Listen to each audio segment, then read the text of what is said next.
तो वृंदावन में हमने पहले ही बताया कि वन था,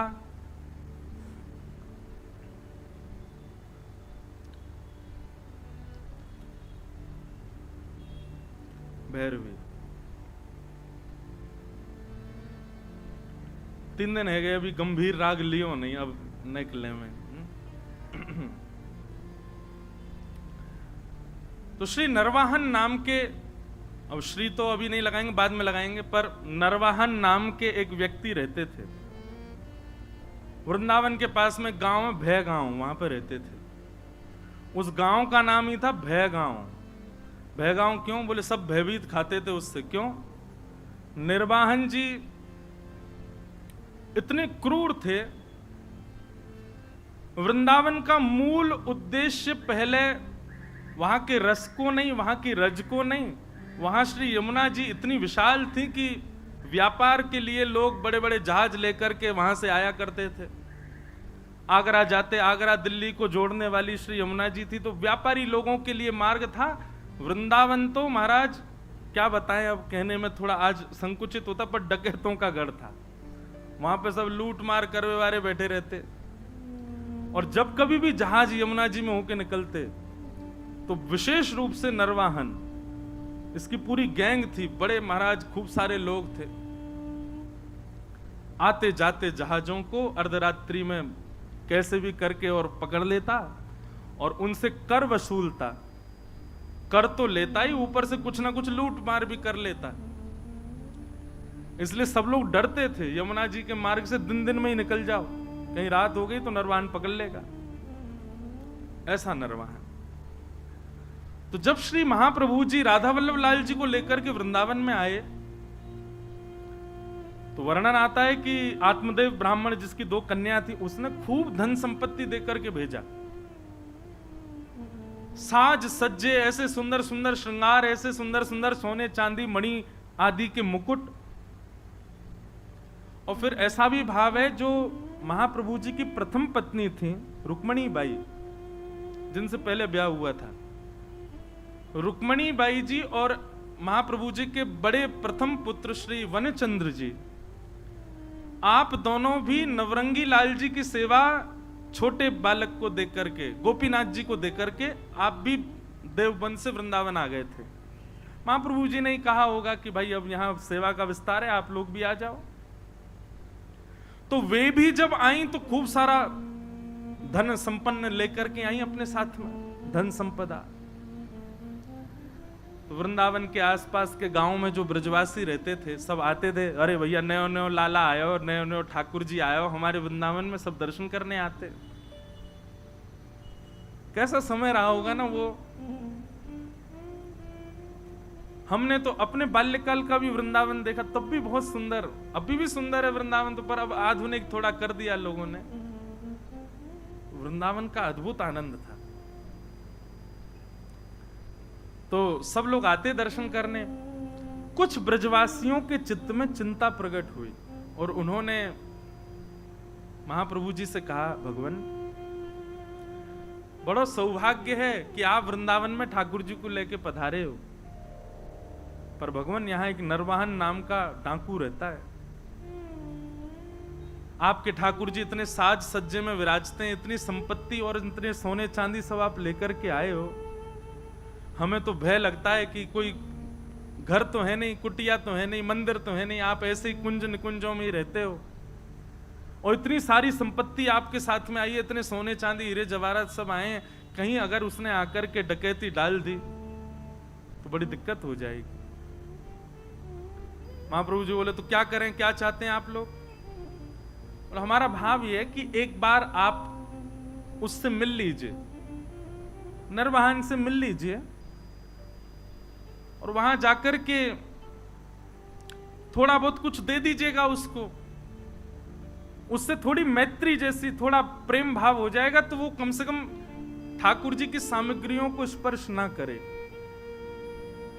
अच्छा एक बात सुनी, आज एक भैया हमसे शिकायत करके गए सुबह, वो हमसे एक बात बोल के गए कि महाराज जी भागवत की कथा हो, राम कथा हो,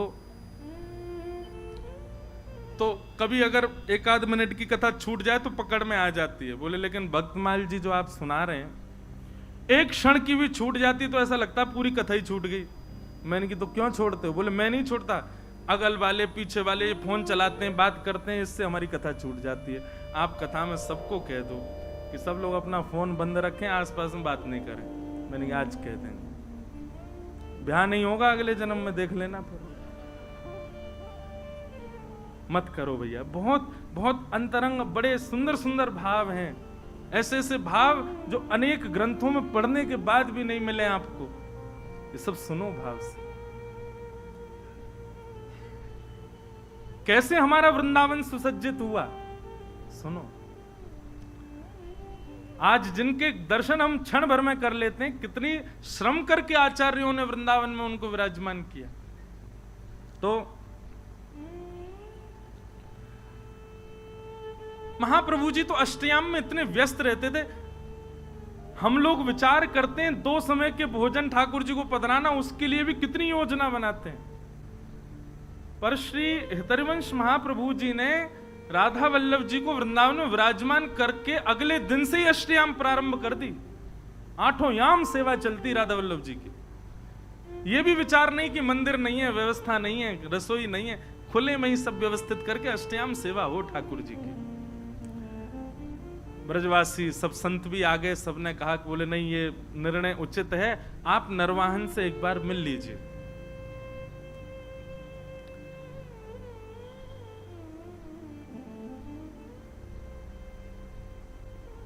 हरवंश महाप्रभु के लिए तो नाभाजी भी छप्पे में कह ही रहे हैं ना कि वे अपने व्रत के अनन्य उत्कट व्रतधारी। एक बार जो व्रत धारण कर लेते हैं, फिर चाहे ब्रह्मांड हिल जाए उसका त्याग नहीं कर सकते। महाप्रभु जी ने कह दिया, इनको निहारने के बाद, इनसे मिलने के बाद किसी और से मिलना पड़ेगा, हम नहीं जाएंगे। जब ये मिल गए तो अब और किससे क्या मिलना और किसी से भय क्या खाना। ठाकुर जी हैं साथ में, राधा वल्लभ जी, इन पर भरोसा नहीं है हमें, सब मंगल करेंगे, हम नहीं मिलेंगे किसी से। हम तो सेवा से फुर्सत नहीं, हमको यहीं रहेंगे। खूब प्रयास किया, खूब सबने समझाया, पर महाप्रभु जी नहीं गए। नरवाहन को किसी ने जाकर के ये बात बताई। बोले ऐसे ऐसे ठाकुर जी आए हैं, और ठाकुर जी आए ये बड़ी बात नहीं है, ठाकुर जी के संग में खूब सारा सोना चांदी जवाहरात और महाराज खजाना आया है भर के। बोले अच्छा, और कहां पर? बोले वृंदावन में,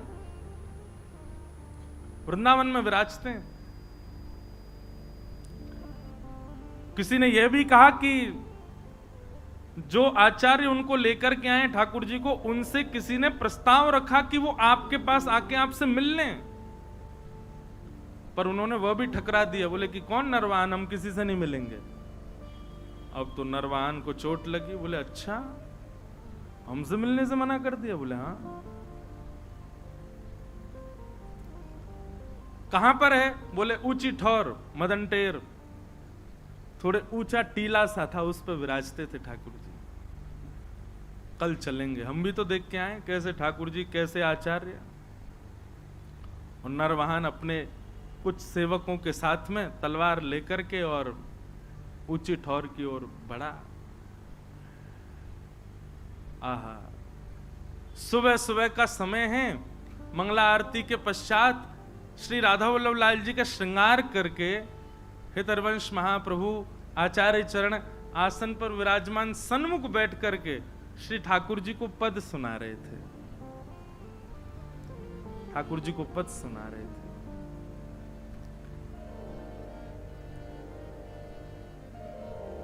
हम चैतन्य महाप्रभु और श्रीमद् वल्लभाचार्य जी महाराज और श्री रामानुजाचार्य जी महाराज के विषय में कहेंगे। मन में भाव आया, चैतन्य महाप्रभु के भी पद हैं, वल्लभाचार्य जी के भी पद हैं। हमारे रामानु संप्रदाय तो अति प्राचीन और दक्षिण की, वहां तो स्तोत्र हैं, वहां तो संस्कृत के भाव हैं। तो फिर मन में भाव आया, आज से ही होमवर्क शुरू, हम पद लिखेंगे अपने आचार्य के, और आप कृपा करिए। अपने आचार्य के भाव अगले वर्ष कहने के लिए आप सब संतों कृपा, भक्तमाल जी कृपा करेंगे। भक्तमाल जी से हमको यही प्रसाद चाहिए कि अगले उत्सव में अपने आचार्य के भाव कहने के लिए पदों का निर्माण हम लिखेंगे, जो भाव आएगा। अद्भुत है महाराज जी, श्री रामानुजाचार्य जी का चरित्र।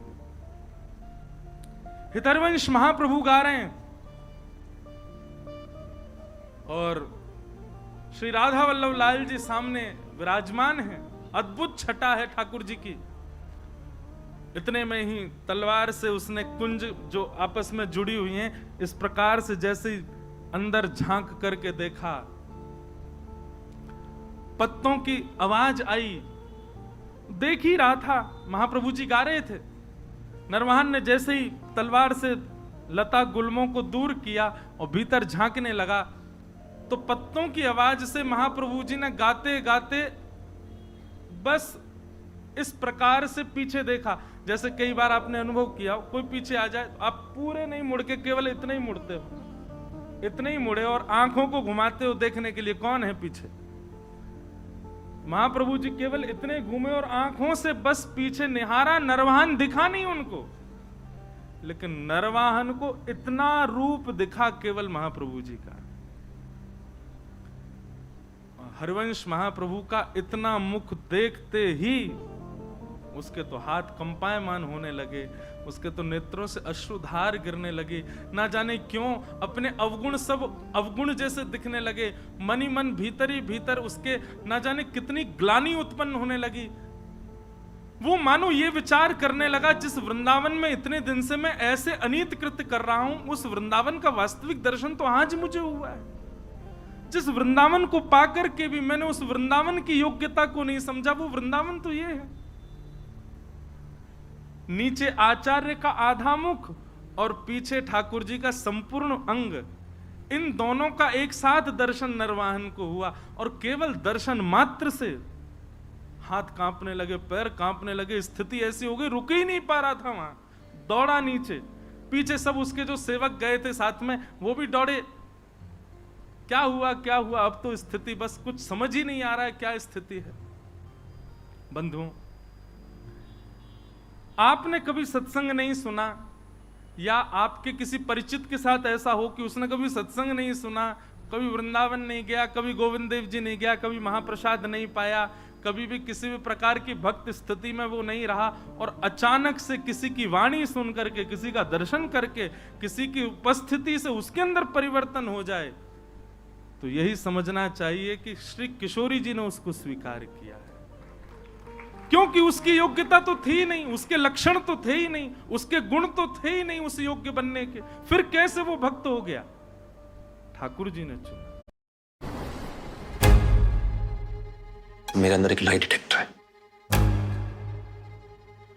तो तुम डिटेक्टिव हो? कोई सत्यनेशी बोलता है, कोई प्राइवेट इन्वेस्टिगेटर बोलता है, कोई हाई फंक्शनिंग सोशियोपैथ बोलता है, तुम क्या बोलने का है? मैं जयव्रत सैनी, वो डॉक्टर है, क्राइम सीन में काम आएंगे। तुम मेरे उस योग्य बनने के, फिर कैसे वो भक्त हो गया? ठाकुर जी ने चुना। नरवाहन ने भले ही वृंदावन से डकैती करी हो, पर करी तो वृंदावन में।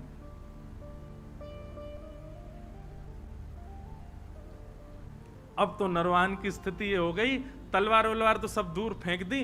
विशाल स्वरूप था उसका, स्वरूप का वर्णन करते हैं कि देखते डर जाए आदमी, इतना खतरनाक था नरवाहन। लेकिन ऐसा दीन हो गया, अभी तक वो महाप्रभु जी से चर्चा भी नहीं हुई, कुछ सुना नहीं उसने, अगले क्षण से ही उसकी स्थिति ऐसी दीन बन गया।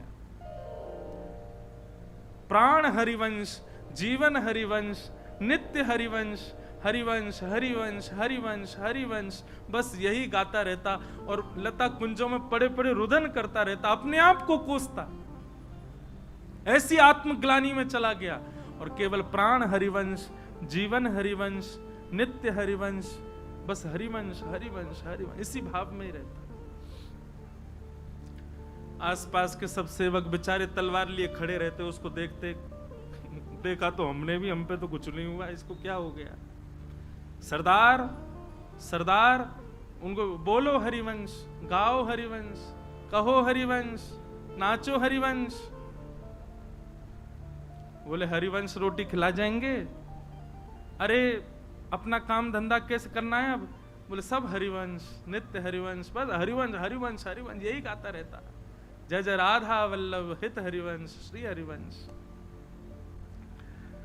साथ के सब लोगों ने सोचा, बोले भैया ट्रेंड तो हम हो ही गए इनके संग रह के, अब इनको रहने दो, हरिवंश जी की स्मृति, हम चलें अपना काम करें। उसी समय एक जैन व्यापारी आगरा से अपना कुछ सामान लेकर के बड़े जहाज में यमुना जी के रास्ते दिल्ली जा रहा था। तो नरवाहन के संग में रहने वाले सब लोगों ने योजना बनाई और उस जहाज को बीच में ही रोक लिया। जहाज पर भी करीब 200-250 लोग थे। उन सब लोगों ने मन में विचार किया, ये हमारा क्या बिगाड़ेंगे। वे भी लड़ने को नीचे आ गए, लेकिन नरवाहन की सेना बहुत थी और बड़े क्रूर थे सब। नहीं जीत पाए तो पूरे जैन व्यापारी के जितने लोग थे सबको बंदी बना लिया। पूरे जहाज को जमुना जी में खड़ा करके और पकड़ करके जो भय गांव था वहीं उसका कारागृह था, जेल बना रखी थी उसने, वहीं ले जा करके और सबको बंदी बना दिया। सबको बंदी बना करके उन पर क्रूरता करने लगे, मारने लगे, पीटने लगे, उनको स्थिति खराब कर दी। क्यों? क्योंकि कर तो दिया नहीं, ऊपर से हम पे हाथापाई कर रहा, जानता नहीं हम नरवाहन की सेना है। एक दासी रहती थी नरवाहन के यहां, वो नरवाहन जी के यहां जाती थी, नरवाहन जी को देखती तो अब तो बस कुंज में बैठे बैठे श्री हरिवंश हित हरिवंश प्राण हरिवंश जीवन हरिवंश ऐसी गाते हैं। वे समझ गई थी स्थिति अब किस मोड़ में मुड़ चुकी है। वे जाती थी और हरिवंश जी का दर्शन और श्री राधा वल्लभ जी का दर्शन करके आती थी, तो वहां कुछ वैष्णव मिलकर के जय जय राधा वल्लभ हित हरिवंश कीर्तन करते थे।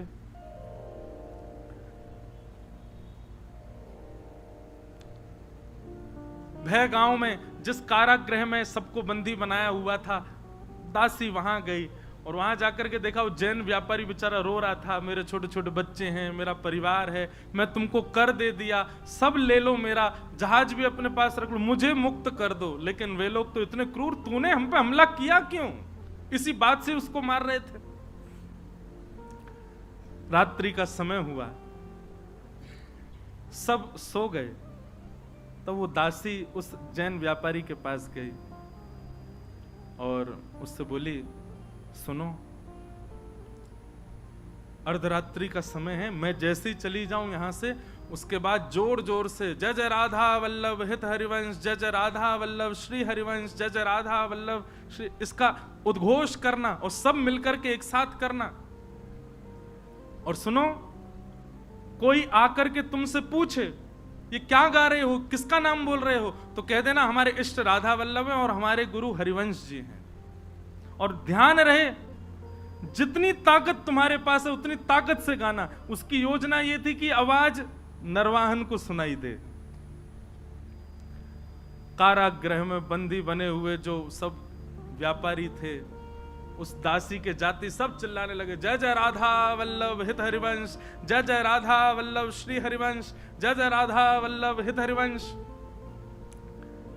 आहा, ये स्वर सुनते ही मानो नरवाहन की स्थिति तो ऐसी हो गई कि जैसे प्यासे को जल पिला दिया हो, भूखे को पानी पिला दिया हो, जिसको नींद आ रही है उसको बिस्तर दे दिया हो, जिसको अत्यंत सुख की कामना हो, जिस सुख की कामना हो वो सुख दे दिया हो। नरवाहन तो आनंदित हो गए, आनंदित होकर के उठ करके ढूंढने लगे कहां से आ रहा है स्वर। सुनते सुनते जैसे पहुंचे, अपने कारागृह में पहुंच गए। कारागृह के भीतर जाकर के देखा तो सब बंदी बने हुए हैं, वही गा रहे हैं, जय जय राधा वल्लभ हित हरिवंश, जय जय राधा वल्लभ श्री हरिवंश। नरवाहन ने जाकर, अरे भैया सुनो, कौन हो तुम लोग और ये क्या गा रहे हो? बोले महाराज, ये राधा वल्लभ जी जो हैं ये हमारे इष्ट हैं और ये हरिवंश जी जो हैं ये हमारे गुरु हैं। जैसे ही सुना कि हित हरिवंश उनके गुरु हैं, नरवाहन की तो स्थिति, हाथ पांव कांपने लगे। जिन गुरुदेव की मैं आज एक झलक देख करके मेरी स्थिति हो गई, ये उनके साक्षात शिष्य हैं। मेरे गुरु भाई हैं और ये मेरे यहां कारागृह में बंद थी। तुरंत बुलाया, बोले खोलो, अभी चरण पढ़ो, इनके चरणों में दंडवत प्रणाम करो। अपने सारे जो भी उसके सहपाठी सबको बोला इनके चरणों में प्रणाम करो। सब ने दंडवत प्रणाम किया। नरवाहन तो महाराज लेट करके उनके चरणों को अंक में भर के रुदन करने लगे। बोले भगवान आप मेरे गुरु भाई हैं, मेरे लोगों ने आपको प्रताड़ित किया, उसके लिए मुझे क्षमा कर दो। मुझे बस ऐसी प्रार्थना है कि श्री राधा वल्लभ लाल जी, श्री गुरुदेव भगवान मुझे स्वीकार कर लें, बस और मुझे कुछ नहीं चाहिए, आप कृपा करो भगवान। और ऐसा कहते हुए उन व्यापारियों को छोड़ दिया। जैन व्यापारी मन में विचार करने लगा, तो कौन है ये राधा वल्लभ, कौन है हितरवंश? जानता ही नहीं है, वो मुक्त हो गए उनके नाम से। भाई जिनकी वजह से जीवन मिला, एक बार देख तो चले उनको। पूछते पूछते पहुंच गए ऊंची ठौर, श्री राधा वल्लभ लाल जी का दर्शन किया। पूछने लगे, बोले भगवान वो हरिवंश जी कहाँ हैं? बोले वो वहां बैठे कुंज में। गए, जाकर के प्रणाम किया, सब अपनी बात बताई। मैं तो एक व्यापारी था महाराज, यहां से निकल रहा था, लूट लिया लोगों ने। दासी ने रात में आकर के मुझे बताया ऐसा ऐसा गाओ। वो पूछे तो कहते ना इष्ट राधा वल्लभ गुरु हरिवंश। हमने तो बता दिया। एक तगड़ा सा आदमी, बड़ा विशाल विकराल उसका स्वरूप, महाराज दिल्ली तक लोग कांपते हैं उसके नाम से। हरिवंश महाप्रभु बोले क्या नाम है उसका? बोले नरवाहन। बोले अच्छा नरवाहन, नाम तो जानते थे महाप्रभु जी भी। बोले बड़ा डकैत है। बोले महाराज उसने जैसे ही आपका नाम सुना नतमस्तक हो गया, राधा वल्लभ जी का नाम सुना रुदन करने लगा, चरणों में गिर करके खूब उसने प्रार्थना करी। बस यही कह रहा था कि गुरुदेव भगवान स्वीकार कर लें, राधा वल्लभ जी स्वीकार कर लें। जैसे ही ये भावना उसकी सुनी महाप्रभु जी ने देखा तो राधा वल्लभ जी की ओर जैसे ही देखा तो राधा वल्लभ जी खड़े तो सीधे थे, देख ही यहीं रहे थे, बातों को ही सुन रहे थे। और जैसे ही महाप्रभु जी ने देखा उन्होंने तुरंत अपनी नजर सीधी कर ली। महाप्रभु जी समझ गए, ओहो इनको कृपा करनी है। वाह जय जय, बड़ी कृपा आपकी है। एक डकैत को ऐसी दृष्टि डाली कि वो पूरा बदल गया, सब उसकी स्वीकार। ठीक है, महाप्रभु जी ने भी भाव बनाया, आएगा तो अब उसको दीक्षा दे देंगे हम।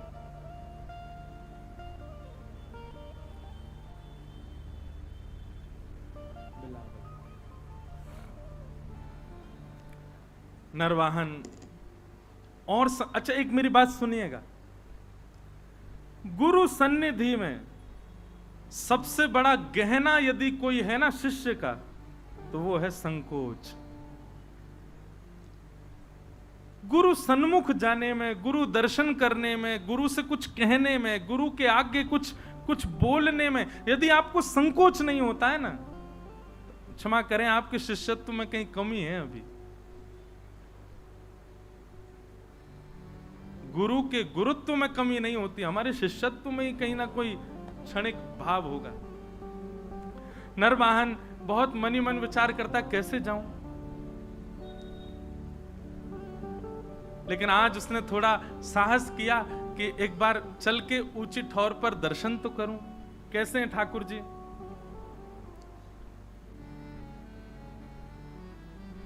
पहुंच गया। जैसे ही गया महाराज लता कुंजों के बीच में श्री राधा वल्लभ जी का दर्शन किया। राधा वल्लभ जी का दर्शन करके आनंद निमग्न नेत्रों से अविरल अश्रुधार गिरने लगी, आनंदित हो गया। और जैसे ही हितरवंश महाप्रभु सामने आए, उनका दर्शन करके तो जो स्थिति हुई, कई लोगों के मन में आ सकती है भावना कि बताओ आप महाराज जी कथा में ऐसी बात बता रहे हैं, ठाकुर जी को देख करके तो केवल उसको कंपन होता है, आचार्य को देख करके तो वो पूरा ही ऐसे। बोले आप आचार्य प्रधान हैं, क्योंकि आपके लिए वो भगवान और वो केवल आचार्य हैं, पर जिसके साथ ये घटना घट रही है उसके लिए ठाकुर जी भगवान है, ठाकुर जी स्थिर ठाकुर जी हैं, स्थूल ठाकुर जी हैं, पर आचार्य उसके लिए चलते फिरते राधा वल्लभ हैं। आचार्य उनके लिए चलते फिरते राधा मोहन है। आचार्य चरण उनके लिए चलते फिरते साक्षात श्री जी के स्वरूप हैं। इसलिए ऐसी स्थिति आचार्य को देख करके हो रही है। वहां मानव बुद्धि मत रखिए।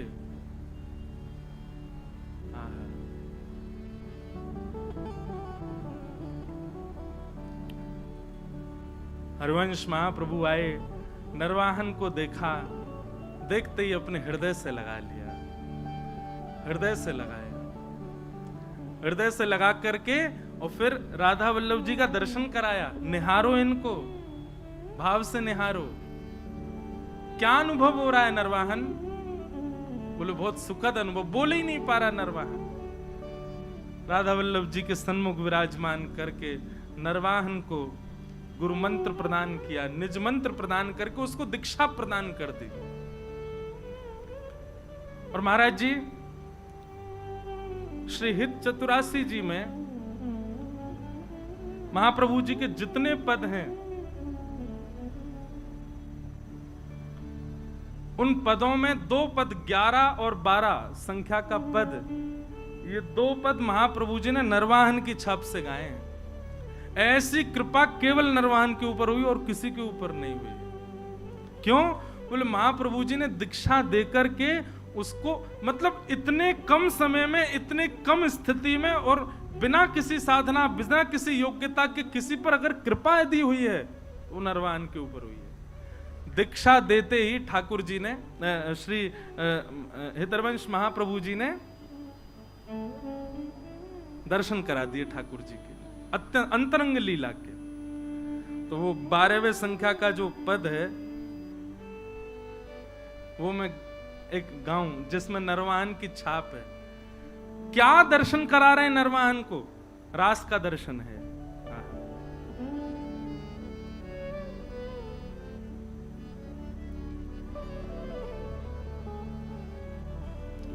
चलहि राधिके सुजान, तेरे हित सुख निधान। चलहि राधिके निधान, तेरे हित सुख निधान। रास रचो श्याम तट, कलिंद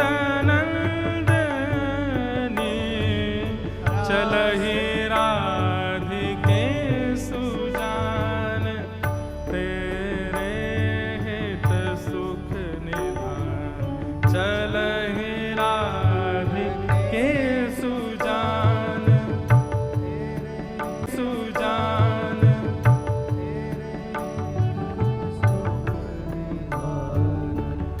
निरतत जुवती समूह, राग रंग अति कुतूह। निरतत जुवती समूह, राग रंग अति कुतूह। बाजत रस मूल, मुरली कानंद ने।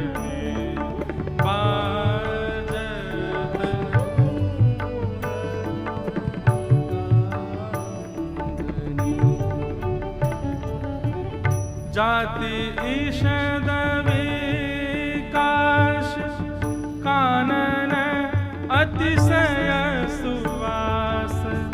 जाति ईषद विकास, कानन अतिशय सुवास। राका निश शरद मास, विमल चंद। राका निश शरद मास, विमल चंद्र। नरवाह प्रभु निहार, लोचन भरि घोष नारी। नरवाह प्रभु निहार, लोचन भरि घोष। जिस रास को हमारी प्रेम लक्षणा भक्ति में, जिस रास को अत्यंत अंतरंग माना जाता है, जिस रास का दर्शन सबको, अरे श्रीमद् भागवत जी में सुखदेव जी भी परीक्षित को रास में ले जाने से पहले 3 बार ठोक के पूछ रहे हैं ये अधिकारी है कि नहीं। और उसके बाद भी रास में प्रवेश कराया तो परीक्षित ने प्रश्न चिन्ह कर दिया, प्रश्न पूछ लिया। सुखदेव जी नाराज हो गए। रास का अधिकार सबको नहीं मिलता, लेकिन वो नरवाहन जिसने कभी साधना नहीं की, कभी जप नहीं किया, हमेशा गलत ही काम किए, केवल गुरु दृष्टि पड़ गई है उसके ऊपर, केवल हितरिवंश महाप्रभु रीझ गए उसके ऊपर, दीक्षा देते ही सबसे पहला दर्शन रास का करा रहे हैं। नरवाहन प्रभु निहार लोचन भरि घोष नारी, नरवाहन प्रभु निहार लोचन भरि घोष नारी, नख शिख सौंदर्य काम दुख निकंदन की, नख शिख काम दुख निकंदनी, विलसहि भुज ग्रीव मेली, भामिनी सुख सिंधु झेली, विलसहि भुज ग्रीव मेली, भामिनी सुख सिंधु झेली, नवनी कुंज श्याम केली, जगत वंदनीय, नवनी कुंज श्याम केली, जगत वंदनीय, चलहि राधिके सुजान, तेरे हित सुख निधान, चलहि राधिके सुजान, तेरे हित सुख निधान, हे चलहि राधिके सुजान, तेरे हित सुख निधान, हे चलहि राधिके सुजान, तेरे हित सुख निधान। रास का दर्शन करा दिया नरवाहन को। कहां एक अत्यंत मलिन व्यक्ति, हमारी श्रीमद् भागवत जी में महात्म में ही कह रहे हैं, प्रयच्छति गुरु प्रीतो वैकुंठम योग दुर्लभम। सबसे बड़ी साधना क्या है, सबसे बड़ा जप क्या है, सबसे बड़ा यज्ञ क्या है, सबसे बड़ा व्रत क्या है? हमारे गुरु बस हमारी निष्ठा से प्रसन्न हो जाएं। गुरु यदि प्रसन्न हो गए, राधा माधव को गोदी में बैठा देंगे, भले ही स्वयं गुरु को दर्शन नहीं वो आपको करा देंगे। ये गुरु में सामर्थ्य है। बस आज से जितने भी परंपरागत यहां बैठे हैं, जिन जिन के पास परंपरा से दीक्षा है, महाराज जी मैं फंस जाता हूं यहां पे, क्योंकि मैं दीक्षा देता नहीं और कई लोग यहीं आस लगाए बैठे हैं, जे कब देंगे। अब कहते हैं कि आप महाराज जी फिर गुरु परंपरा की बात क्यों करते हो जब आप स्वयं नहीं देते? तो हमने रोक नहीं रखा भैया, ऐसे ऐसे आचार्य महानुभाव, ऐसे दिव्य महापुरुष हैं, जिससे भाव लगे लो। पर जहां भी आपकी दीक्षा हो चुकी है, अब एक ही नियम, एक ही व्रत, एक ही निष्ठा, एक ही आपका भाव है क्या? हमारे प्रिया प्रियतम, हमारे लाडली लाल, ये तो हैं इनके सहित गुरुदेव, इनको प्रसन्न करना है अपनी निष्ठा से। गुरु प्रसन्न दक्षिणा से हो रहे हो, समझ जाना फिर तो गड़बड़ी थी। गुरु दक्षिणा से प्रसन्न होने वाले नहीं, गुरु तो आपकी निष्ठा से, आपके भाव से प्रसन्न होते हैं। और जो दक्षिणा से प्रसन्न हो रहे हैं तो अब क्या कर सकते हो, फंस गए। अब तो ऐसा भी मत सोचना फंस गए, वहां पे यही भाव रखो, चलो दक्षिणा से ही सही, इनको प्रसन्न करो, ये प्रसन्न रहो। कितनी बड़ी बात है कि श्री ऐसे नरवाहन, मैं तो यही सोच सोच के विचार कर रहा हूं कि हम तो बचपन से ही लगे हुए हैं महाराज कछु ना कछु करवे में, तब भी किशोरी जी कृपा कर रही है, नेक ना कर रही है। नरवाहन उसने तो कुछ नहीं किया, केवल आचार्य दृष्टि पड़ने का ये प्रमाण कि उसको साक्षात रास का दर्शन हो गया।